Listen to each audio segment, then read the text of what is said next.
righty. Hello, everyone. Welcome to the Sports Kings post NFL draft show. I'm your host, Mean Gene Sports Machine. We are going to look at the winners and losers of the 2026 NFL draft. And the usual guys are not here today. No Dustin, no Jacob. They could not make today's show. But look, when you don't have those guys, you bring in a heavy hitter, right? And our guest today is no stranger to this show. He joins us regularly. Man, I remember the days back in Las Vegas when we had him on. It was so much fun because, well, it wasn't fun for him because he couldn't be out there with us and he wanted to so bad. Please welcome to the show the main man, CBSSports.com senior writer, Brian Diardo. What's up, Brian? Hey, well, good to be with you, Gene. I got to wish you a belated happy birthday here. Also, it's my fault the other guys aren't on. My availability is not as good as theirs, so I apologize. I am going to try to make something work for sure during, at least, if not before then, but during the season. Not just so they could beat up on me with their pick predictions because they whooped me. They thoroughly destroyed me. So we'll get to that at some point, but it's always good to be on with you and to talk to your listeners. Hey, I appreciate it, man. Look, and you didn't even have to say that. Thanks for the belated birthday, which is, look, 62 is 62. It is what it is. We can't hide it anymore, man. We just got to live our lives. Dude, Gene, I played golf yesterday with 3 ladies over 70. What? Whoop my butt. Are you serious? So age is just a number. Well, now they are hitting from the ladies' tees. So, but still, okay. They all been playing for over 40 years. I've been playing for 4 years, but we had a blast. We had a great time, but they kept telling me, they go, hey, age is just a number, when especially in golf, when, the athleticism is evened out. Now, quarterback Aaron Rodgers' age is a little bit more of a factor, man. But we guess we might be able to get to that too, but. Good segue because we're definitely going to talk about that. And as far as Jacob and Dustin, here's the thing, man. I told them, I said, you know what, Brian? I said, you guys suck anyway. Brian is so much better, so I cannot wait to talk to him on Wednesday afternoon. I don't know about that. I don't know about that, but I'll move it forward. All right. Hey, look, man. I tell you what, a place that me and you wish we could have been, and that was in Pittsburgh, and we saw this draft coming on the schedule years ago, and I said, you know what, there's just no way I'm going to miss this draft in Pittsburgh of all places, right? So, hey, life happens, right? Didn't make the draft, but man, Brian, did you see the crowd? I mean, it seems like every year since the NFL has put this draft on the road, the crowds are getting bigger and bigger, and here this year, 2026, Pittsburgh, Pennsylvania, they set a new record. Yeah, and they really did. And even, I was watching day 3, which, the crowds day 3 aren't going to be as big. And it rained in Pittsburgh Saturday as well, but still a huge crowd. I think the first day they had like 350,000 for the entire draft. I think it was like 830, which is a new record. And hats off to Pittsburgh from a logistics standpoint. That is as you know, not an easy place to drive.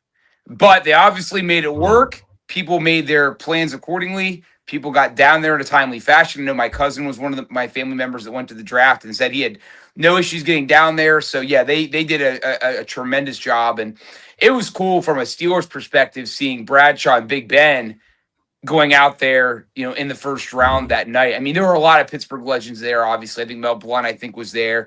And then just Pittsburgh natives like Tony Dorsett, James Conner, guys like that, Curtis Martin.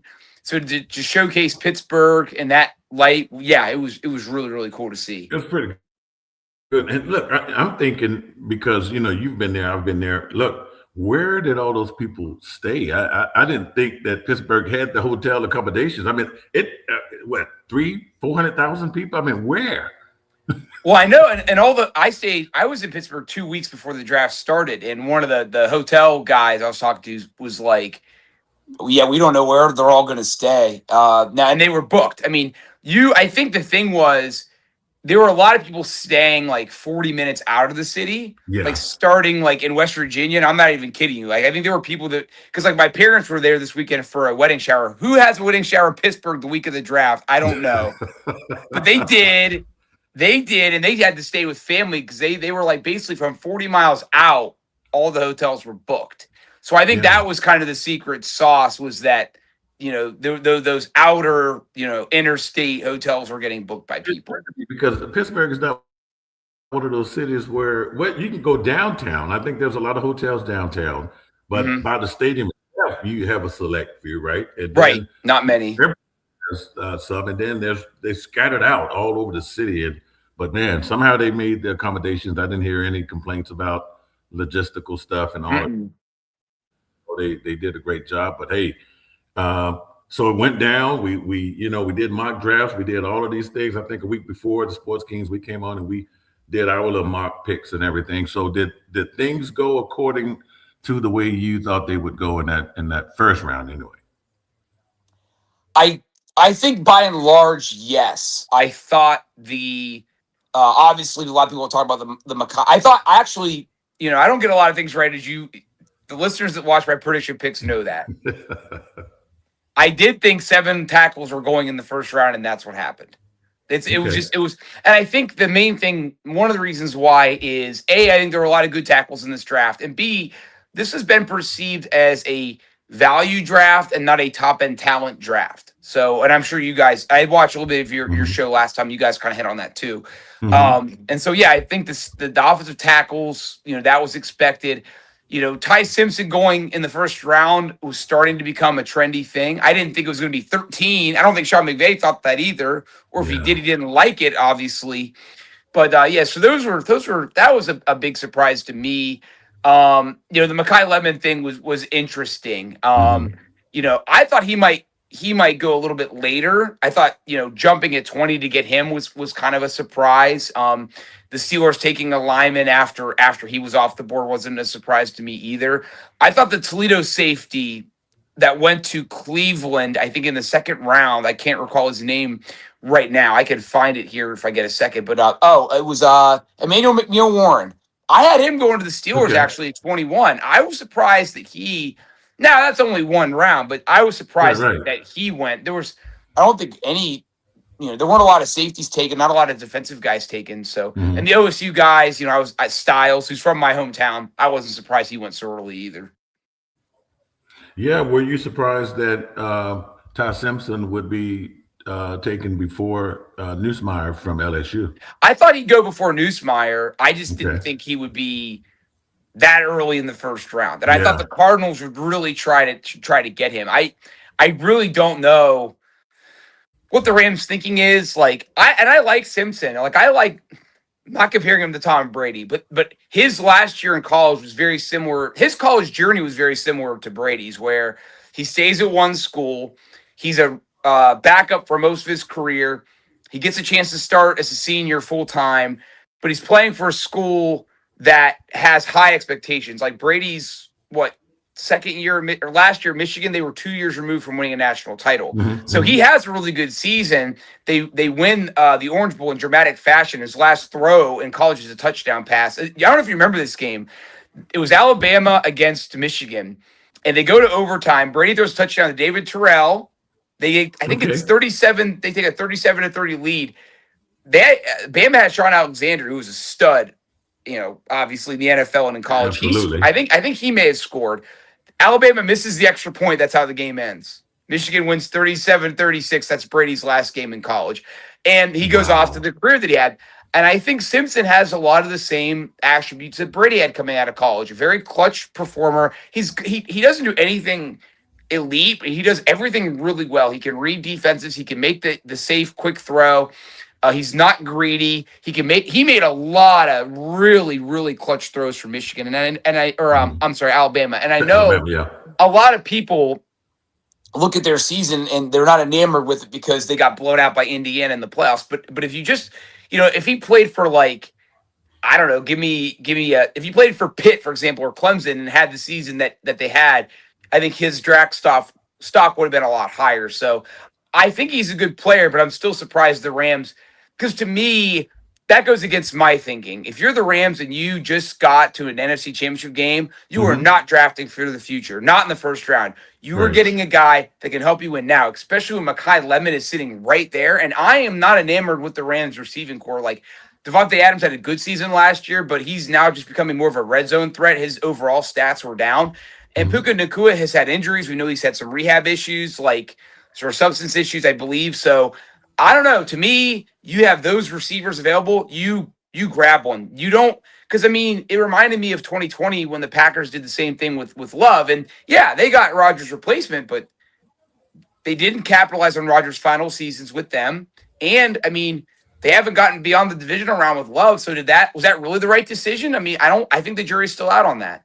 It is, and time would tell, because Right. I'm thinking one of the reasons why they had to look at this is, look, this time last year, right, as we got closer to training camp, we didn't know what Matthew Stafford's season was going to look like. As a matter of fact, we didn't even know during the preseason. So he didn't take a snap. He didn't get on the field during the preseason. So we didn't know. And then turned out, hey, Matthew Stafford is fine. But I'm thinking he's getting up there in age too. And I think who's the other quarterback that came out of Alabama that was in New England, and then he went to the 49ers? Mac Jones. Yeah, so I'm thinking maybe the Rams see a potential Matt Jones and Simpson, but limited starts. But he's still a pretty good quarterback. I think had he had more starts, he would have been not right up there with. I'm not going to say what Dan Orlovsky said. Hey, he's ranked right up there with Fernando Mendoza, but still, I think he's a good quarterback, and I think the Rams know what they're doing here. No, I do too, but yeah, I just think when you're and it kind of reminds me of the Steelers Kenny Pickett thing a few years ago. I mean, when you're going to draft a quarterback in the first round, I mean, and I remember Ben in college when I know he was at Miami, so that's man against boys. He didn't face the toughest competition. Mm-hmm. But I remember the MAC championship game where they're playing Bowling Green, and he shreds them, and it looked like a high school kid against like sixth graders, and you're like, this dude is going to be a stud. Like, I don't care when you're dominating that level of competition. You're a stud, even though it might be the MAC. And you remember Joe Burrow at LSU. You knew absolutely. Stud. Oh yeah, stud. No like doubt. Stud. Even Justin Herbert, like not as slam dunk as him, but you knew. I think the 2020 draft's actually an amazing case study because Burrow, you watch him in college, you knew. Herbert, you were pretty sure, but weren't positive. Tua, you were kind of a toss up, and their whole NFL careers have kind of turned into that, right? Burrow, when healthy's a stud. Herbert's really good, but might not be as elite. And Tua's kind of like hot and cold, like you can take him or leave him. And I think with Simpson, he's okay, he's solid, and I think his NFL trajectory is going to be that. And now, different era. Can you win a Super Bowl with a quarterback like that? Yes. Sam Darnold, they just did it. You can win a quarterback like that. And I love what Ben said recently, Roethlisberger. I think oftentimes these teams, and this goes to why the Rams may have made the right decision. You don't get a franchise quarterback when you don't have your team yet. You build you don't build a quarterback around a team. You build a team around, or other way around. You don't build your team around the quarterback. You build your quarterback around the team. Right. So with Simpson, he's going to a very good team. It's not the other way around. And I think for Pickett, it was the other way around. For Ben, he was going to a good team. Absolutely. So I tell you what, Brian, we sort of, everyone knew that the Raiders would take Fernando Mendoza with the first pick. No big secret there. I think it would have shocked the hell out of everyone if they didn't go that route.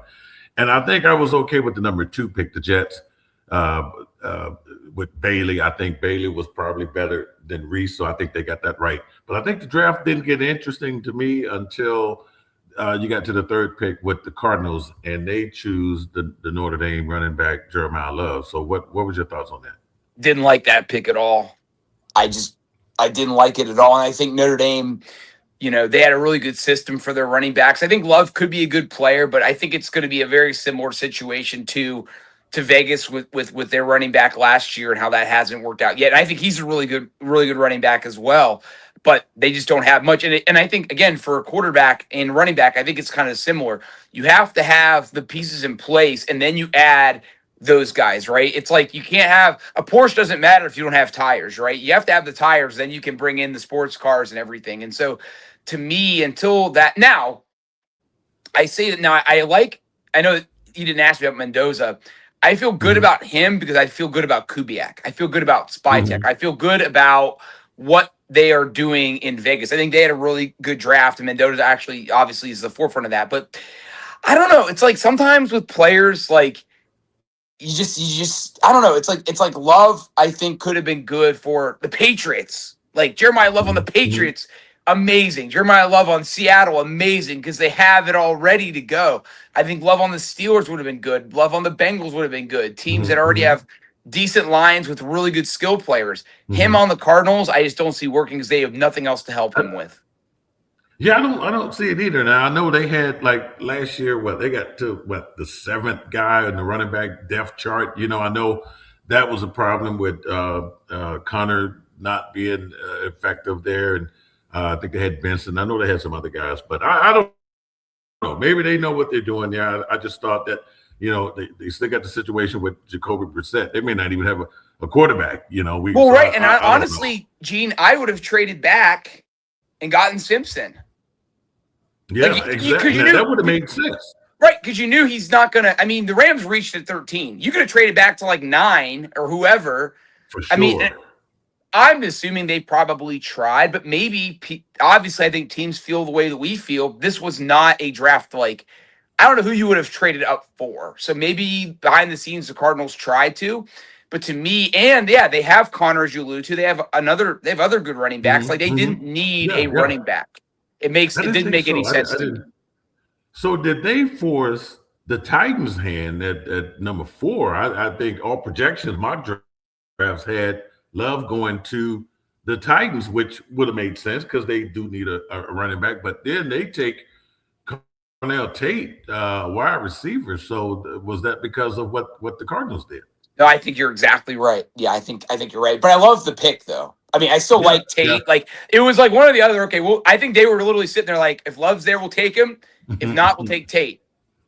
And so that's what they did. And I think that was a good move. And that might go into the thinking of why maybe the Cardinals, if they try to trade back, why they couldn't trade back. Because I think teams, again, there wasn't a player in this draft that you're like, we need to go get him. And we Yeah. all knew the Raiders weren't going to trade out of that pick, right, for Oh, Mendoza. absolutely. So and Tate I thought was a great pick for them. I mean, and again, I mean the whole list of Ohio State receivers going back to freaking yeah, Chris Carter in the 80s, Oh like my God. Yeah. long. I mean, Joey You, you can't Galloway, you can't go Galloway's wrong.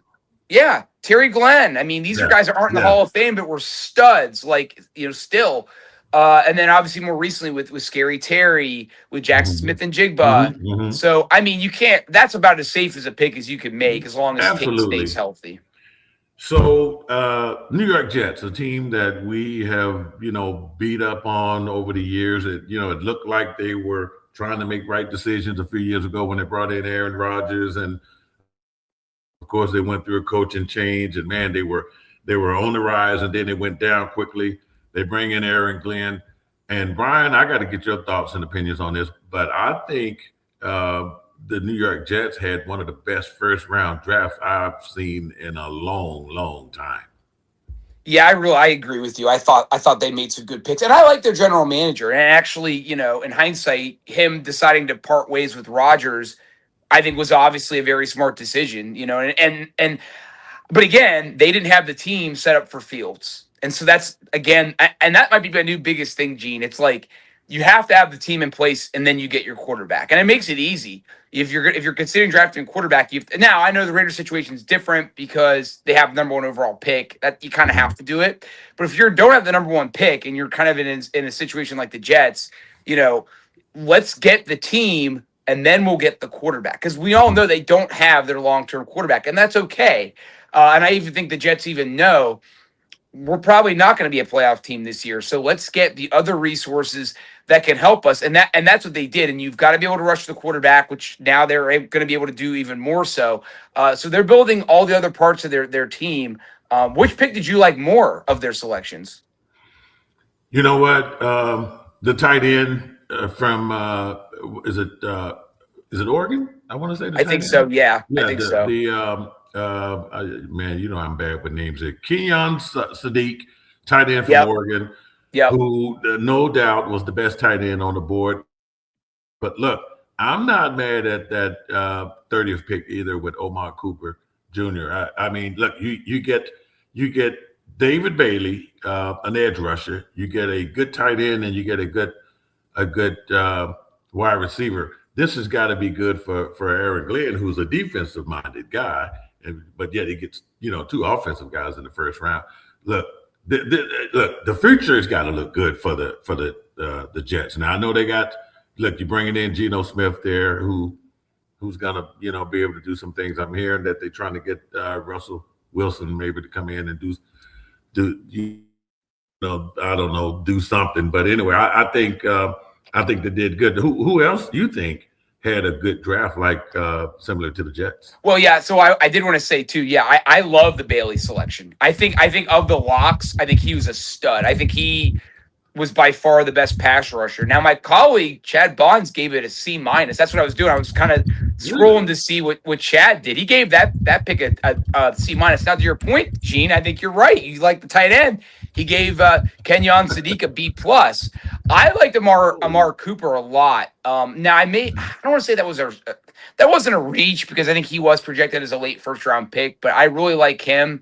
And I actually like D'Angelo Pons of Indiana right after him. And then, and then it's crazy that, they got linemen late in the draft. They did get, Cade from Clemson. So they actually got another quarterback and that's a 4th-round pick. I mean, your 4th-round pick, you're going to make the roster. So they're going to have a rookie quarterback on the roster. So we'll see what they can do. I don't like the Russell Wilson idea at all. Let's keep it in New York. A lot of people like the Giants trade or draft. Avril Reese was, I think, a good pick, and Francis Mayoga from Miami was a good pick. Yeah. Even Malachi Fields, I don't really love him. I remember looking at him for the Steelers. Like, he's a jack of all trades guy, which is good and bad. Like, he doesn't do anything elite, but he does a lot of things good. But the value, getting him in the 3rd round, I thought was great value. That was another draft I like. Thought the Saints had another good draft, and they're my pick to win the South this year. I really think the Saints have a really good chance there, and Shuck, I think, has done a really good job. He did a good job at the end of last year. So I'm kind of scrolling around, seeing who else I thought had a good or bad draft. Don't tell Dustin Pfeiffer that you picked the Saints to win that. Yeah, I think they're gonna win it for sure. The Steelers had a very perplexing draft. Like, starting with the lineman whose name I'm not even going to try to pronounce in the first round. No, I got it for you. Max Ihenachor? No. We're going to say Max Ihenachor. Okay, cool. Yeah. I don't like the pick because he's a project. And because of Broderick Jones' health questions, you needed to get a tackle, in my opinion, that you can plug in potentially right away. Now, they have other backup linemen that they're confident in or they like. So maybe that was their thinking. It's like, it's not just Jones or the rookie. They have other guys they feel okay with. But I mean, that pick to me, again, you don't want to hear promise in the first round. Again, to me, first round pick's a guy that you feel really good can help you. You got to lock him in. Right. And Brian, I felt the same way about this kid. Shame on me for not doing my homework on him. I didn't think we were going to go with an offensive tackle, but we did. So, but later on, we get Bernard, the wide receiver from Alabama. I figured, so did we get him because we just totally missed out on McCollum? Yeah, I deleted my gambling apps because I lose too much money. But I was thinking, is there a bet for will the Steelers trade up in the 2nd round? And I would have taken it. I knew they would. I knew once Khan kind of got duped the call was shown everywhere, it went viral. I go, there's no way he's not trading up. No way. If anything, even if he thinks the receiver he wants is there at 53, he's going to trade up just to show face, right? And they had 12 picks. They're not going to keep 12 players, right? So I was not surprised at all. And Jeremy Bernard is a great guy. I mean, he did an interview with the Steelers website, and they asked him, what's the first thing you want Steeler fans to know? And he basically professed his faith in God and just a very devout man, the very, very driven guy, wants to help out in the community. And as a receiver, one draft analyst called him, Ryan Wilson, my colleague, said he might be the safest pick in the draft. Just incredibly reliable, great route runner. I think dropped 5 or less passes in college and so regardless of who's the Steelers quarterback, You have a receiver that runs really good routes, doesn't drop the ball. Great. Mm-hmm. I do wonder about the speed. He has okay speed, not amazing speed. Here was I think where it went wrong for me with the Steelers draft. The Drew Aller at 85, which like I'm not totally against, but like, could you have gotten him later? You probably could have got him at 85 with your 85th pick, Yeah. or even the 96th pick. You could have gotten probably a player that can help you more now. Like to me, getting one receiver in this draft wasn't not enough. So you've got Metcalf, Yeah. okay, you got Pittman, you've got Bernard, Right. but like, who's to say Bernard's not going to have rookie growing pains? Who's your fourth receiver? Roman Wilson? He hasn't panned out yet. 12 catches so far. They could have. I would have doubled down at receiver. I would have went receiver, or at least in that third round. They had 3 picks in the third round. You're drafting 2 receivers. They only drafted 1, and then Caden Wetjen, the receiver from Iowa in the 4th round. He was so sure he was going to be drafted later that day. He was golfing when the Steelers called him. He wasn't even around his TV. It's a cool story, but that kind of shows you that was a reach. Like, and I know the new special teams rules and losing Calvin Austin that they needed to get another returner. And they said they loved him on the board. He was their top rated returner still available. That was still to me a reach. So, that's one of those, you close your eyes and okay, let's grab this guy. That's what that pick seemed like. Look, I do like the running back for Notre Dame, and and people are comparing him. We love to compare people in the NFL, right? The running back for the 49ers. McCaffrey. McCaffrey, I love that running back though. He is really, really good, and I'm a Navy guy, so I'm all on board. But look, let's back to Drew Aller. I was shocked that they drafted a quarterback, especially with Will Howard. They drafted last year. You still have Mason Rudolph. We don't know what the hell's going on with Aaron Rodgers. I'm hoping you would provide some insight. But does drafting Drew Aller help the Steelers when it comes to Aaron Rodgers make a decision or not? Or what are we doing here? I think it puts them in a better position, assuming Rodgers does not come back. I think either way, do I love the pick? No, but McCarthy is putting his name on it, and he's kind of like he's got to invest a lot in him now because his name is on this pick. This is a Mike McCarthy pick, and Tom Arth, the quarterback coach, recruited Aller when he was the head coach at Akron. So there's a long history here with Arth and Aller, and now McCarthy being a quarterback whisper groomer guy. And so, McCarthy's reputation, his legacy in Pittsburgh, a lot of it's going to be dependent on he got hired. Let's be clear. He got hired. And I just wrote a big story right before I jumped on here, a timeline of the Steelers quarterback woes since Roethlisberger, what went wrong and everything. Oh my God. And I think a lot of it now in hindsight, knowing now that Tomlin was in his last seasons, I think the playoff drought was wearing on him. And I think when the Pickett thing didn't work, he was like, you know what? Like, I think he ran out of patience. And it was like, I want the playoff drought to end. I want to get as much winning as I can before it's over. And that didn't prove to work. And I think part of the Steelers search for the next coach was, we need to find a coach that's committed to find the long-term solution at quarterback, not winning and ideally that comes with a playoff win. Ideally, that doesn't mean the playoff drought, the non-losing seasons drought or streak ends, but they don't care about as much about that anymore. The number one priority for the Steelers is finding that successor, which is why McCarthy's there. So like, in that vein, I'm okay with the Aller selection because that is just in line with the thinking right now in that building is we got to, because that's going to give Will Howard that competition. And I think Will Howard will win that competition. I agree. I totally agree with you on that. Yeah. Right. And I want to see that too, because you just don't go get an Ohio State quarterback, a national champion, and just leave him laying around.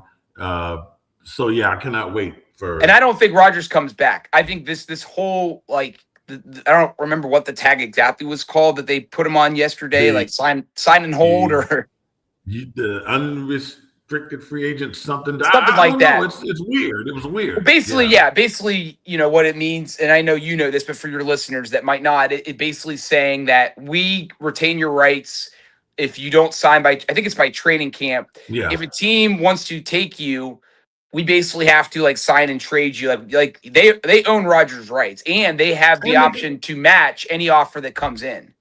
Or get a comp pick, right? A comp pick. They're gonna get something for Rodgers no matter what. I think so. Me, I think so. But for people saying it's a formality, no.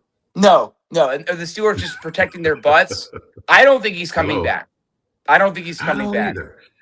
And I don't want to go, anti-Rodgers here. It's always been a theme on this show here. But man, I'm just ready to move on here. You got to move on. You got these. You went and drafted another quarterback, so I'm thinking, man, the right might be on the wall here.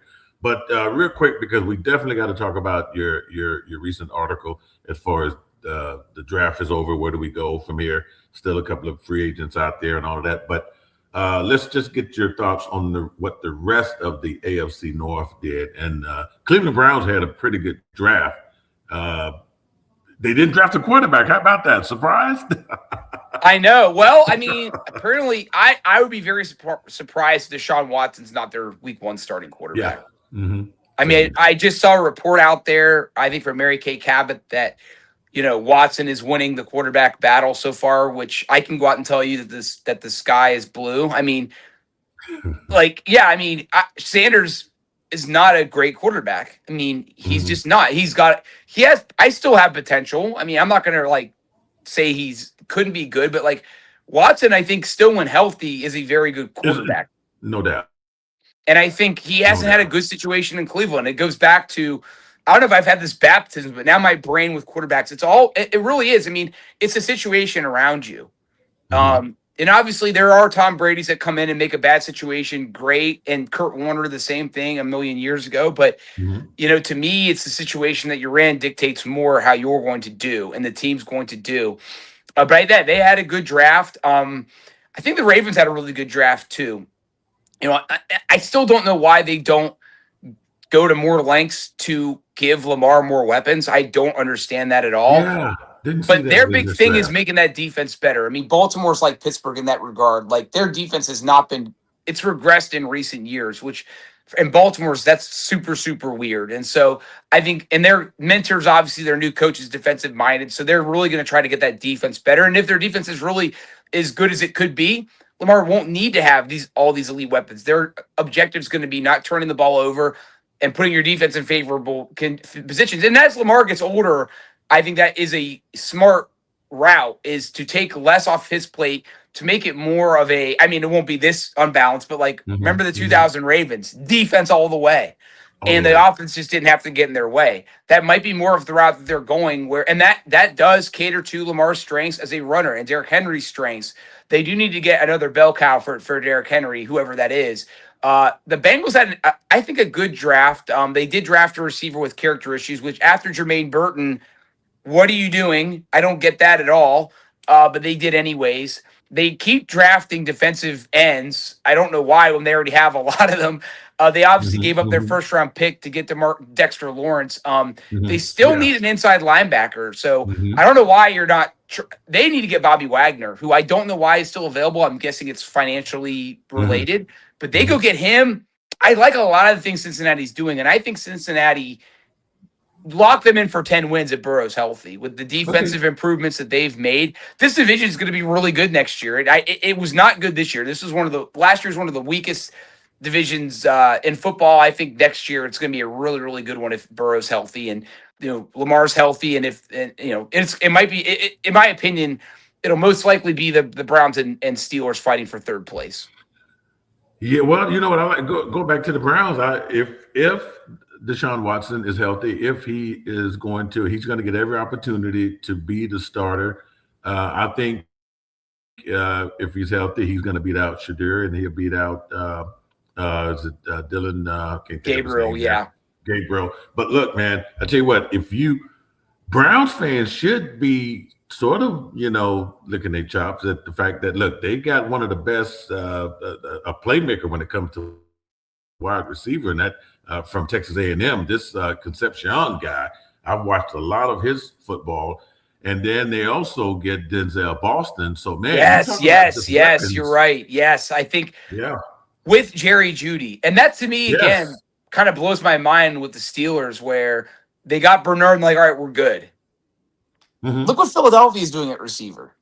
You know, Hello? look at what Cleveland's doing at receiver, and even Cincinnati. I kind of Yes. question it, where it's like, all right, we've got Jamar and T and I can't remember Yoshavash. We're good. Yes. No, this is and as you know, Gene, listen, I love the 70s running the football, even the 60s with Jim Mhm. Brown, Gale Sayers. This is a passing league now. Get as many receivers as you can. Trust me. Greatest show on turf. Yes. And I like the Browns coach. I really like their coach. I think the Browns could be a real sleeper team this year. I do too. I really do. And of course, I got a safety surprise there with who was that? Is that the Emmanuel McNeil Warren guy? That's the one you're talking about. Oh yeah, and they got him Toledo who guy. fell right into their laps. Yeah. Great pick. Right, just fell right into. So, all right.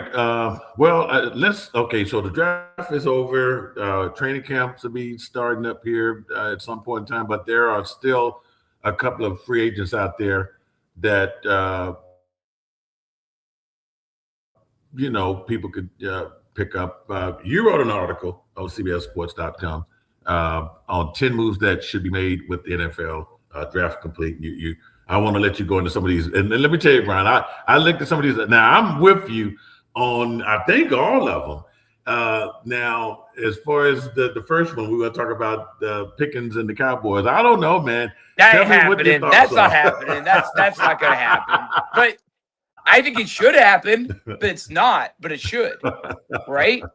And I even thought about things, and I didn't write this in the story, but it's like his name escapes me. The Vikings number 2 Addison. I would trade him for Jordan Addison. You could get now. You're making the Vikings super crazy good with Jefferson and Pickens. Who's going to stop that? Now you may have some issues about who's going to get the ball and this and that, but to me, it's not getting a guy of Pickens' ability. It's getting a great complementary receiver for CeeDee Lamb, maybe even 2, and getting that out of your locker room. Like, Pickens is a distraction. He just is. Everybody that said, oh, it'll be fine this year. No, it won't be. I can promise you it won't be. Every season he's been in the league, I can't remember exactly. I think his rookie year he was okay. But every year since, he's been a headache. And so he has the same agent as Micah Parsons. So if you need any more, the red signs are flashing. This is not going to work. And so, but apparently Dallas is okay with that. They're going to roll the dice. And I get it. Jerry Jones is in his 80s. He wants to win now. And they think they may have the team to do it. They had a really good draft. And as we just talked about, Gene, you need as many playmakers on offense as possible. I get all the reasons why you're going to keep him.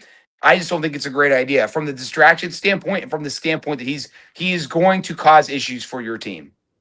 So as of this show right now, which is live, he has not signed his franchise tag. No. This could just be something that the agent is. Look, you're going to make $27 million this year compared to whatever 2-3 that he played for in his last 2 seasons. So, I think it might work. Come on, man. These guys got to grow up. These guys, look, one thing I like about the NFL draft, the behind the scenes stories. Yeah, me too. Yes. Coming from the poorest of the poorest in some cases to just being grateful and I like to see that again. And I like to think that Pickens now, a couple of years in, should be able to just be grateful. Man, you get a $27 million raise or a $24 million raise, and at the same time, I understand the longevity of a 4-year, $160 million that he's asking for. But damn, where's the Cowboys going to get this money from? You're giving Dak 60 something a year. You got CeeDee Lamb on the hook for what, 250? I understand the Cowboys for slapping that tag on them. Well, right. And to me, you mentioned the whole character thing. That's why I think Bernard is a better fit for Pittsburgh than Lemon would. Because there were some questions about Lemon, I think, which is why he didn't get drafted earlier. And I just think, Bernard is just a character guy all the way. Michael Pittman, character guy all the way. I think Metcalf's a solid guy, even though he did get in that tussle with the Lions fan. More important than every position, you want high character guys. Tomlin always said football lovers. But I think, you need to have guys. And that season is a grind. It's a long season. I think mental health. People always talk about the wear and tear of players' bodies, and the longer the season goes, how much more of a risk that is. I think mental health is a big thing too. I I think agree. the scrutiny and all the studying that cannot be easy for someone, especially somebody that has a family or that has a public or wants to try to have some work life balance. Like tough profession. So you have to have people of a certain mindset. I think to thrive in that situation. So where is Brandon Ayuk going? He's got to go to the Commanders, and that's what I wrote. I think and I think both sides are waiting to blink. Who's going to blink first? So the Niners going to release him. That's what the Commanders want, and obviously the Niners want the Commanders to panic and just go get him. So, and I think there might be a deadline on that as far as money is concerned. Whether the Niners can get rid of him at a certain time, I'm not sure. I know there is with AJ Brown, which is why that in New England hasn't happened yet. But yeah, I think he'll go to Washington and that's a team that really needs a bounce back season from Jaden Daniels. I mean, I think unfairly, there's a lot of RG3 comparisons, which I've never made, and I don't think they're fair. They're totally different players and in totally different situations. I just think for Daniels, it's just he's susceptible to a lot of hits for whatever reason, and I think teams try to blitz him a lot his first couple seasons, and so. And I think, to counter that, they're going to have to create an offense for him that he has a lot more safety checks and that he takes more of those safety checks and saves his body. But I think that's where he's going to go for sure.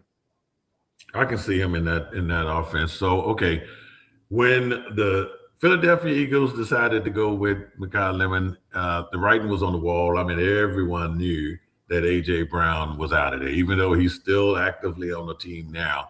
But A.J. Brown is probably going to be one of the top guys out there. And you just mentioned the New England Patriots. So what's the likelihood of this guy going to the team that won the AFC Championship? It's about as likely as my hair not coming back. It's 0. As my 3-year-old daughter always reminds me, Dada, your hair is gone. It's like, yeah, I know. Thank you. But see, I gotta do the gene and just shave it, right? See, the issue is I like wearing hats. If I don't wear a hat, it looks weird a little bit, right? Maybe if I ever go that route, I'll ask for your advice. But it's not too far away. But I would say that it's very, very, very, very high. I mean, I think it's a formality unless a team just comes in and makes them an offer they can't refuse. I love using the Godfather analogy there, but I think that's basically done. I think, again, there's that June 1st money situation deadline where the Patriots aren't responsible for all of his cap hit if he goes after June 1st. So I think there's an unwritten conversation there that's going to happen. As everybody can see, the Patriots didn't address receiver in the draft really aggressively. They got rid of Stephon Diggs, who's still available. I know he's got some legal things to work out, but I'm sure he'll get signed once training camps and things continue. Because I think by all accounts, he was a good soldier with the Patriots for the most part. But yeah, they're going to get Brown, and yeah, the Eagles loaded up on receiver, so there's no secret as to what's going on. And I like Jalen Hurts, so I really hope that this works out for him. I think for what I thought the Super Bowl win and the MVP would kind of dispel any narratives about him that were still out there, about him not being a great quarterback. But unfortunately, they're still there. So hopefully this new receiving core can kind of help dispel that. And their offensive coordinator last year was not good. So new offensive coordinator, new receivers can help him out. So while we're talking about the New England Patriots, let's just go ahead and talk about the even bigger story now. Sure. And that's going to be the coach, Mike Vrabel, who is caught up in a little drama there and decided to step away from the team during the NFL draft to seek counseling. I mean, this whole story, I mean, it's so un-Mike Vrabel, but I mean, everyone is human. What do you think? I mean, and there are even dumb stories out there I heard this morning when I got up, he might resign. I mean, it's just ridiculous. I mean, what are your thoughts? He's not. I think. I mean, I think that's a tough. Here's where it gets hard. This is, and I actually have not discussed this publicly yet. So here we go. So I'm going to try to be diplomatic here. Okay. I think where it gets tricky is he was with if he's just having an affair, that's a personal matter. And I know Roger Goodell said that during the draft that that's a personal, affair, that's a personal matter. And obviously Goodell didn't say the word affair. Nobody is, because we're all just assuming that's what happened, Right. but nobody really knows. Um, if that was the case, then I think that, if he's giving information to a report, the fact that the person he had an affair with was a reporter, I think that there has to be some sort of reprimand. I mean, he should at least be on the commissioner's the commissioner's list. When there's like conduct detrimental to the league. I mean, this is conduct detrimental to the league. If you have an affair, if you have a physical relation or a inappropriate relationship with an NFL reporter, how is that not conduct detrimental to the league? Right. That and I giving, agree. and that to me is where I think the league should step in. They should suspend him for a certain period of time. I think they should probably suspend him for at least the first month of the season. And then, because to me, if you really do care about, because to me that would be the best of both worlds. Yeah. Vrabel keeps his job, but he gets to actually do what he says he wants to do, which is prioritize his family first. You get rid of him you suspend him for a certain period of time. And that's what, I mean, it was like Brady when he had his suspension the first month of the season. It was like he's gone. He can just get himself right mentally or whatever, and they move forward. I know it's a way different situation, but that's why you have these conduct suspensions, is to give somebody that's dealing with something an opportunity to deal with time it. to correct. Right, and then you move forward. So the Patriots get Josh McDaniels for like a month. That's, I think they're going to force I don't believe at all that the NFL is not involved in this at all. I can guarantee that Kraft is discussing this with Goodell, and they're talking about certain things. I think, Gene, they're waiting to see, is this media story, is it ever going to die? Because that's now, honestly, that's how you handle PR stuff in this era. Is you issue your statements and then you hope it goes away, and the next big thing comes in. But is there going to be something? And there always is, right, Gene? There's always something that comes in that's big. Right. But this has been so big, and it's been going on for so many weeks now. I don't know when it's going to end. I'm sure the Patriots, can't wait for it to end. But I think it just it depends on how long this stays in the mainstream. If it stays in the mainstream much longer, they may have to do something. Well, it looks like the Patriots are trying to do some in-house work, right, and deal with this. I tell you, it put a lot of pressure on the New England Patriots once the reporter in question stepped down. Right. So now that reporter is no longer part of the NFL media. So now you got to deal with Mike Vrabel, and of course, like you said, the embarrassment. You have to deal with the Inside Edition, TMZ. Everyone is on this now from his looking at his wife and this, that, and the other. So I think a lot more needs to be done, and I think stepping away. I think the NFL should punish him because he is he's part of management, so to speak. So set the example there. But look. I think this also has a lot to do with the A.J. Brown. I mean, I think that's going to probably be on the back burner a little bit because of this. Right. Well, I think, I'm sure they wish the June 1st was a lot sooner, because then May 1st, then they could do, and then that would dominate the news cycle. But I think in general, Absolutely. It would be important for Vrabel to just, as much as he can, just stay away from the limelight. I think so. Now, fortunately for them, this is a slow period of the NFL calendar, which I'm sure for them, they were probably, let's just get through the draft. Hopefully no more pictures emerge or anything else emerges. I think that could be a death nail, though. If something else came in, that might compel them to have to do something. But right now, I'm sure they're just like, let's just lay low, let the rookie mini camp come and go. Now, he still has media obligations. Again, that's where I would put him on the exempt list or something, or the commissioner's list, and then kind of remove him from things. Do his punishment.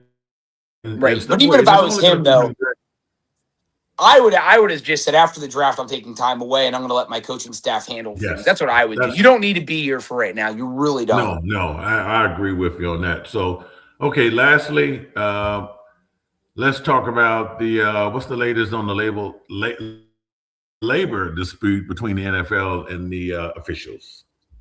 I haven't heard anything since before the draft, but Goodell's last interview with ESPN, which, I guess we have to take him at his word. He did say that there's progress. Like, the last couple of conversations they had were productive. So I don't know if he was just giving PR, but that was in contrast to how the previous discussions had gone, which was awful.